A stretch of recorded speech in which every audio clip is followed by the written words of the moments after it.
தொல்லியலில் வந்து பாறை ஓவியங்களும் ஒரு மிக முக்கியமான அங்கத்தை வகிக்குது சார். பாறை ஓவியங்கள் நம்ம கற்கால மனிதர்கள் வந்து அவங்களுடைய வாழ்க்கை முறையை அதை பற்றி பதிவு பண்ணி வச்சது. அந்த காலத்து நம்ம ஆங்கிலத்தில் ஃப்ளோரா அண்ட் ஃபானான்னு சொல்லுவோம்.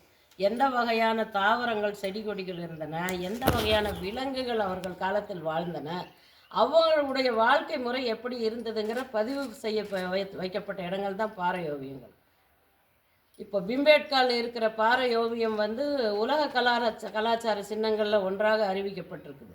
அதனுடைய காலகட்டத்தை 30,000 ஆண்டுகளுக்கு மேலே சொல்கிறாங்க. இந்த பாறை ஓவியங்களோட கால கணிப்பு வந்து மற்ற இதை வைத்து கணிப்பதை விட அதனுடைய நிறங்களை வைத்து கணிக்கிறதுக்கு வந்து முக்கியமான ஒரு அளவுகோலாக வச்சுருக்காங்க. பிம்பேட்காவில் இருக்கிற பாறை ஓவியங்கள் வந்து கரும்பச்சை நிறத்தில் இருக்குது. அதனுடைய காலம் காலத்தில் முந்தியதுன்னு சொல்கிறாங்க. நம்முடைய பகுதிகளில் அதிகமாக சிவப்பு வண்ணமும் வெள்ளை வண்ணமும் பார்க்குறோம். நம்ம சிவப்பு வண்ணம் வெள்ளை வண்ணத்துக்கு முந்தைய காலத்து இது.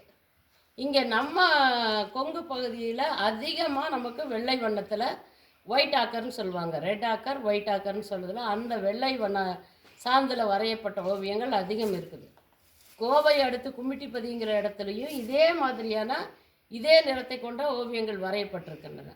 அங்கேயும் இந்த மாதிரி ஒரு குழுவாக மக்கள் வந்து எப்படி குழுக்களாக வாழ்ந்தார்கள்ங்கிறத காமிக்கிறதுக்கு ஒரு குழுக்களாக இதில் பார்த்தீங்கன்னா எல்லாம் கைகோர்த்து போகிற மாதிரி, இல்லை ஒரு வட்டமாக ஒரு நடனம் அந்த மாதிரி ஒரு கேளிக்கையை காட்டுற மாதிரி இருக்குது. அவங்களுடைய சந்தோஷத்தை வெளிப்படுத்துகிற மாதிரி இந்த மாதிரியான ஓவியங்களில் இதை விட்டு தனித்தனியாக பார்க்கும்போது நமக்கு ஒரு புலி மாதிரியான ஒரு மிருகம் விலங்கோட உருவம் தெரியுது, யானை தெரியுது.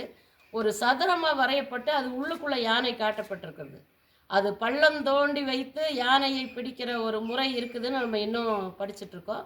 அது ஆயிரக்கணக்கான ஆண்டுகளுக்கு முன்பே 2000 ஆண்டுகளுக்கு முன்பே அந்த கலையில் நம்ம மக்கள் நம் முன்னோர்கள் தேர்ச்சி பெற்றிருந்தார்கள்ங்கிறத காட்டுறதுக்கான அடையாளமாக இருக்குது. அதில் இது என்னென்னா இந்த பாறை வந்து உடைந்து வரக்கூடிய தன்மையுடைய பார்வையாக இருக்கிறதுனால பகுதி ஓவியங்கள் அழிந்து போய்விட்டன.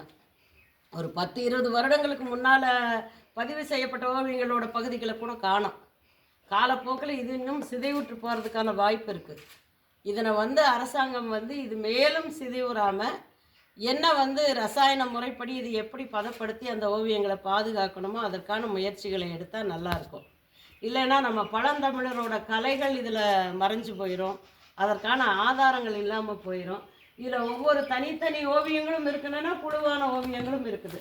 தனித்தனி ஓவியங்களில் ஒரு விலங்கு, ஒரு பறவை, ஒரு இது போர் பயிற்சி கொடுக்குற மாதிரி கேடயத்தோடு இருக்கிற மாதிரியான பதிவு கூட இருக்குது இங்கே.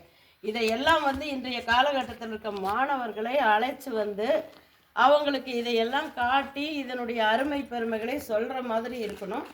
அதனுடைய முன்னெடுப்பாக வரலாற்று ஆய்வு நடுவும் உடுமலையில் இருக்கிற கல்லூரி மாணவர்களை இந்த மாதிரியான வரலாற்று தொல்லியல் நினைவிடங்களுக்கு அழைத்து சென்று அவர்களுக்கு அதன் முக்கியத்துவத்தையும் அதன் பொருளையும் விளக்கி சொல்வதற்கான ஒரு முன்னெடுப்பு செய்துள்ளது.